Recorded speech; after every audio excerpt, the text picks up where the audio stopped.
Was the rifle that was found on the 6th floor of the School Book Depository a Carcano, as the Warren report says? Or was it a Mauser? Sheriff Eugene Boone and Deputy Constable Seymour Weitzman were the first two to discover the rifle, and they both described it as a Mauser.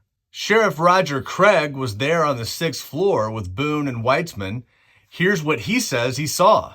They pulled the rifle out and handed it to Captain Fritz, who held it up.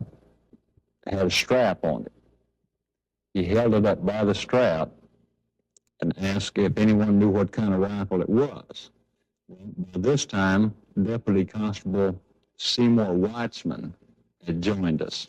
Weitzman was a gun buff. He had a sporting goods store at one time. He was very good with weapons. He said it looks like a Mauser, and he walked over to Fritz.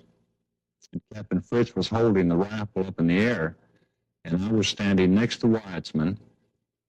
We were standing next to Fritz, and we weren't any more than 6 or 8 inches from the rifle, and stamped right on the barrel of the rifle was 7.65 Mauser. And that's when Weitzman said it is a Mauser and pointed to the 7.65 Mauser stamp on the barrel.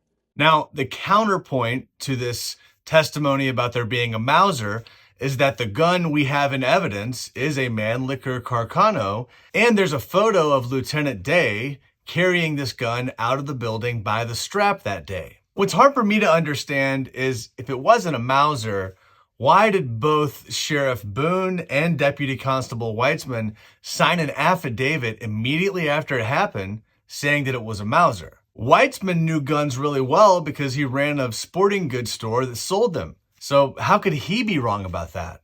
Well, if there was a Mauser, we don't know where it is today, and we have the Carcano in evidence. One more mystery from the Kennedy assassination.